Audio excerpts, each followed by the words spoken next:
नाज़रीन, अवामी न्यूज़ में ख़बरनि जो सिलसिलो जारी है। इन वक्त असीं तव्हांखे कोटड़ी खां ख़बर ॾींदा हलूं त इस्पताल जे आइसोलेशन वार्ड में डॉक्टर ऐं अमलो गायब, मरीज़ नींगड़ी तड़पंदी रही। क्वारंटाइन है कोटड़ी जो, जंहिंमें आइसोलेशन में हींअर 9 पेशेंट मौजूद आहिनि, जंहिंमें 8 पॉजिटिव आहिनि तबलीग जमायत जा, जेके हींअर पॉजिटिव आया आहिनि। उन खां अलावा हिकिड़ी छोकिरी आहे मांझंदि जी 11 सालनि जी, जंहिंजी सिफ़ा क्रिटिकल कंडीशन आहे।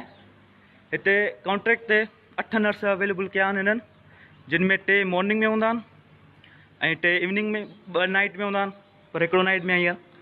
डॉक्टर हिननि मां 3 टाइमनि में को कोन थो अचे, 3 जी ड्यूटी आहे, 2 एब्सेंट। फ़ोन नंबर CMO बंदि छॾियो आहे। उन खां अलावा पुलिस वारा जेके बि हिते वेठा आहिनि सभु ॿाहिरि, अंदरि उनखे कहिड़ो द्वार ताईं महदूद नथो करे। छोकिरी त फिरे पई, टेबल ते बेहोश थी पई आहे, ज़र ते किरी पई आहे। असांखे किट पूरी कोन्हे, N95 कोन्हे। ॿियो हिते सीनियर स्टाफ आहे फारूक चन्ना हिते ड्यूटी आहे मॉर्निंग में, बाइक उन हिते बीठी आहे, पाण हिते नज़र कोन पियो अचे। उन खां अलावा हिते शाम वारो को हिते डॉक्टर अवेलेबल कोन्हे। ऐं हिते असांजे कॉन्ट्रैक्ट वारनि खे, न्यू वारनि खे हिते चयो अथनि त हिते कमु कयो। N95 मास्क कोन्हे, CMO नंबर बंदि छॾियो आहे। फारूक चन्ना मॉर्निंग ड्यूटी ते गुम आहे।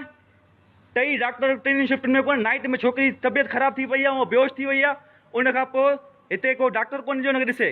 वधीक ख़बरनि ऐं तफ़सील जे लाइ विज़िट कयो असांजी वेबसाइट awamiNewsHD.com ऐं ॾिसंदा रहो अवामी न्यूज़ HD।